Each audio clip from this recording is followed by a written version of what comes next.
O lugar onde eu vivo eu descreveria um pedaço de paraíso, né? Itapera é um lugar incrível, com uma cultura imensa também. É um lugar maravilhoso de se viver. Se eu pudesse, eu não sairia daqui, mas infelizmente a gente precisa, né? Já não tem mais, já não é mais como era antes, mas ainda assim é um lugar muito bom de se viver.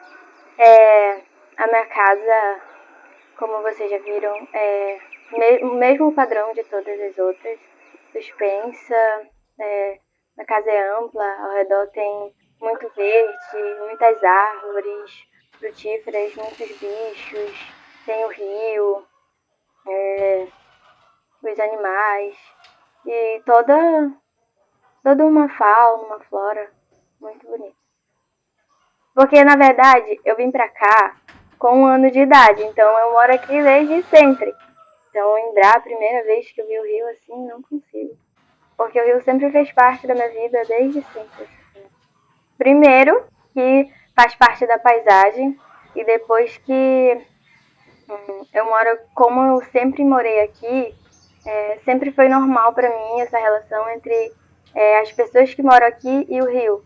Viver com ele, porque uma coisa que eu acho que a gente já conseguiu foi casas, porque antes todo mundo falava que, como as enchentes eram pequenas, as casas eram no chão. Aí, com o tempo foi passando, a subida do rio ficou maior, a gente teve que fazer as casas suspensas. Então, a gente encontra formas de interagir com ele da maneira dele. Antigamente, todo mundo falava assim, meus avós falam que antigamente bebia água do rio sem fazer nada e não fazia mal. Hoje em dia já não pode mais, tem que ser água tratada, que senão dá doenças e tudo. Eu acho que tudo isso é com as mudanças, a poluição, a mudança do clima. Tudo isso interfere muito na subida, na descida do rio, nas secas, que a cada ano que passa são mais severas. E às vezes a subida do rio, às vezes, quanto mais vai passando o ano, mais é maior, as cheias e as secas também.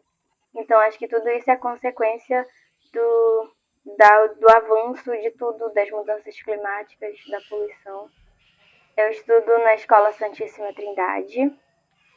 Para chegar lá, eu pego o barco que leva os alunos daqui da Enseada para lá, para a escola. Eu pego o barco, vou daqui até lá no barco.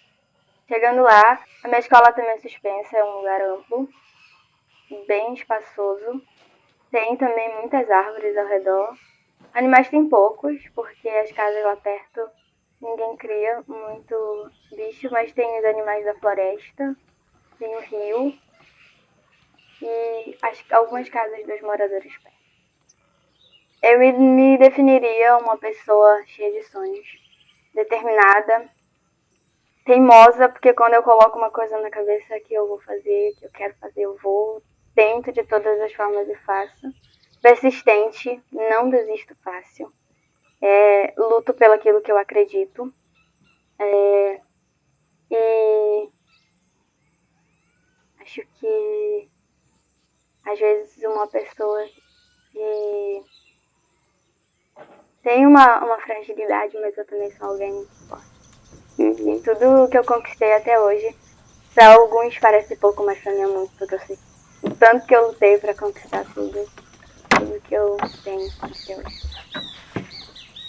Ser uma mulher forte, lutar por tudo aquilo que acredita, que quer, não desistir e não deixar se abater por obstáculos. Porque obstáculos na nossa vida sempre tem, né? A gente tem que a gente não pode desistir diante deles, a gente tem que lutar e persistir sempre. Eu hoje sou professora porque eu me apaixonei pela profissão, porque eu vi em algumas professoras, mas necessariamente, primeiramente uma professora que foi a minha professora de primeira série. Ela já nem existe hoje porque ela morreu bem cedo, a professora Leonor. A professora Leonor, que é filha daqui também. Eu admirava essa professora no modo de falar, no modo de sentar, no modo de explicar, de escrever. Eu gostava, assim, ela me inspirou na profissão. Mas também eu recordo muito a dona Lélia, que foi minha professora também de terceira e quarta série. A vida dela, a cultura dela, o modo que ela trabalhava na comunidade, sempre trabalhou como professora na comunidade, na igreja, e isso também me deixou muita, posso dizer, muita inspiração até hoje.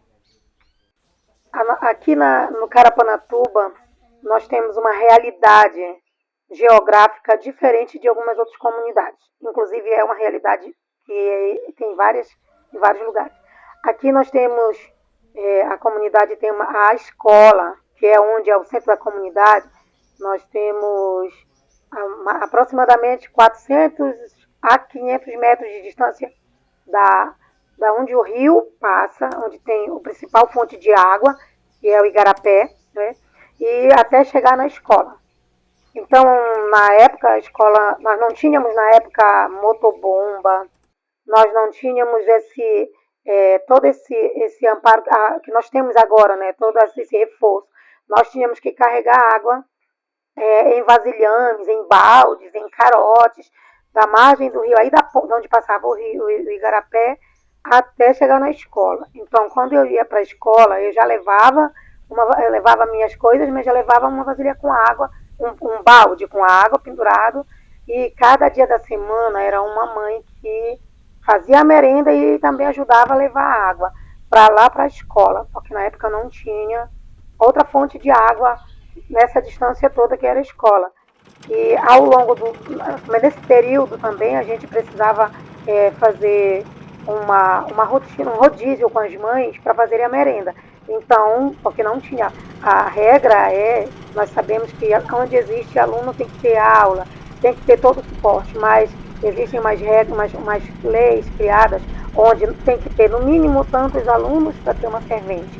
No mínimo tanto, não importa que seja de séries diferentes, não importa onde esteja. Então, por conta disso, nós não tínhamos servente pela quantidade de alunos e não tínhamos também infraestrutura adequada. A escola era distante do rio, não tinha um motobomba, não tinha energia, não tinha uma impressora, quadros eram quadros negros mesmo. E aí nós fomos organizando, começando com os pais, conseguimos ir para fazer documento, abaixo-assinado, conseguimos o motobomba, mas nós não tínhamos funcionário para ligar o motobomba. Então, eu fazia outro rodízio com os pais.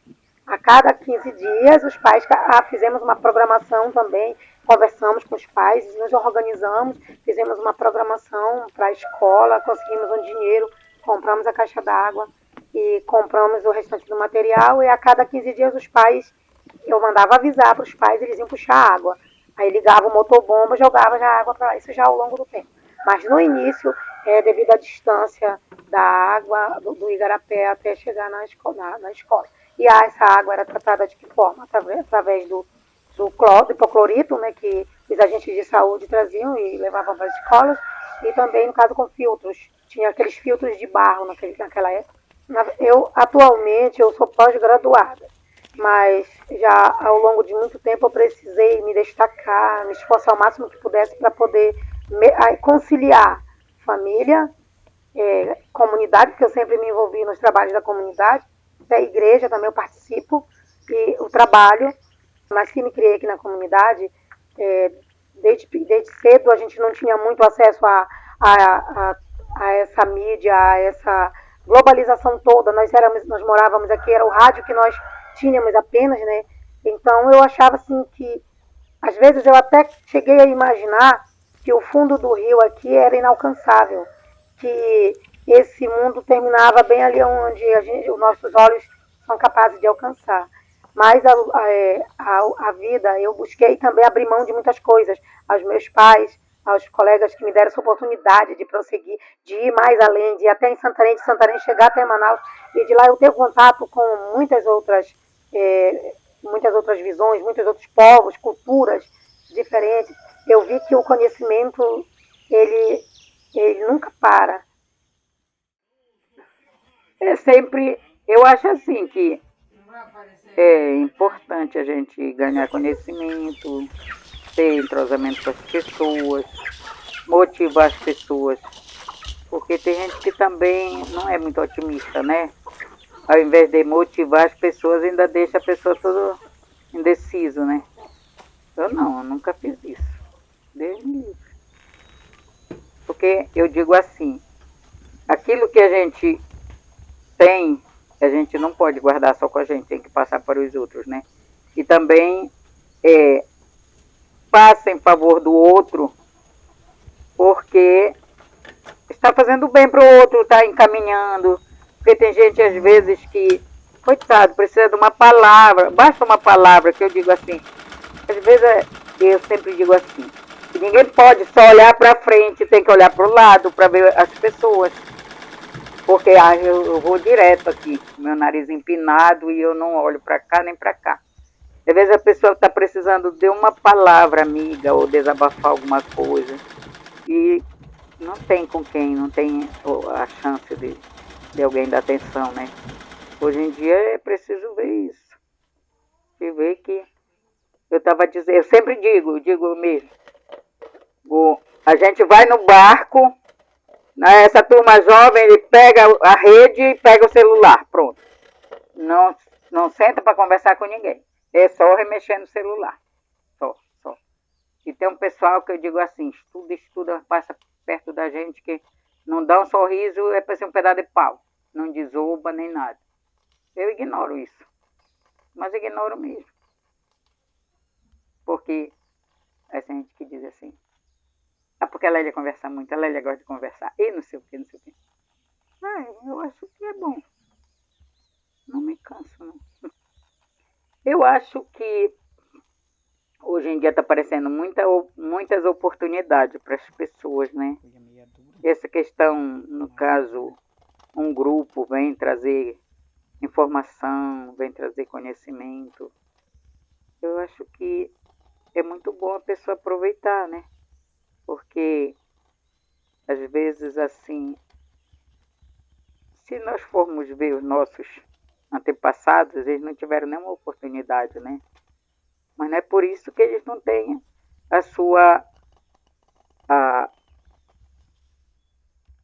o seu conhecimento, né? Embora que não seja intelectual, mas para eles sobreviverem, eles sabem se sair, né?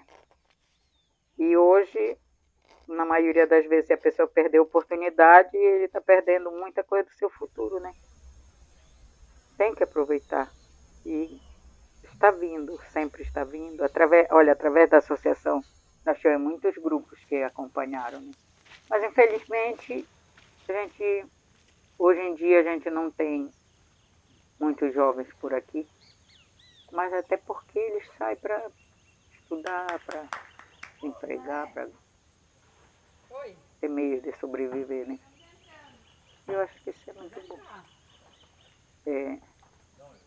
Ontem tem dado, né? Aquele que corta a folha da carnaúba. Aí eles amarram e pega uma taboca grande, amarra, né? Aí eles dão uma molada naquela e diz assim, essa é a lapiseira da pessoa que vai cortar a palha da carnaúba, né? Essa é a lapiseira do palheiro, a modo que parece que é assim que é colocado, essa é a lapiseira do palheiro. Então aí a mola vai lá tirar para poder depois bater aquele negócio para tirar aquele pó. Isso é engraçado, né? Eu achei engraçado. E aí dizia a lapiseira. Aí um dia o locutor estava falando assim, ó. O meu pai dizia, vê o que é mais pesado, carregar uma enxada ou uma lapiseira? Ser uma mulher forte nem sempre é não chorar, não se mostrar frágil. Ser uma mulher forte é lutar por aquilo que a gente acredita, não desistir e não pensar que a gente é aquilo que os outros falam da gente. A gente é aquilo que nós somos, a gente não deve escutar o que os outros falam de mal sobre a gente. A gente tem que reconhecer o nosso valor, a nossa força e lutar por tudo aquilo que a gente acredita. E eu sou uma guardiã da sociobiodiversidade. Sonhe sempre e faça o que puder para poder realizar esses nossos sonhos, especialmente o sonho de querer que as coisas deem certo nessa nossa sociedade, especialmente na nossa comunidade, aqui na nossa realidade, na nossa natureza como um todo, porque nós, sendo mulheres, como eu vejo que nós podemos ser mulher, esposa, uma profissional, seja professora, seja uma outro tipo de profissão, nós conseguimos sim, nós buscamos, nós temos que ter essa coragem e entender que nós podemos ser, assim como eu, uma guardiã da sociobiodiversidade. Eu me considero guardiã desse lugar porque eu tento manter, preservar todas as coisas que é em bem da comunidade, em bem das famílias, enfim, em bem do, digamos assim, a gente é questão de meio ambiente, questão da natureza, né? Então eu acho que pelo que eu faço, pelo que eu tenho conhecimento, eu não sou pessoa de agredir nem o ser humano e nem a natureza. Santarém tem o que canta a todos nós. Santarém tem o que canta a todos nós. Nem o encontro das águas do Amazonas e o Tapajós. Nem o encontro das águas do Amazonas e o Tapajós. Carimbó chegou, chegou no balanço do rio. Carimbó chegou, chegou no balanço do rio. Sou filho da floresta, moro na Amazônia desse meu Brasil. Sou filho da floresta, moro na Amazônia desse meu Brasil.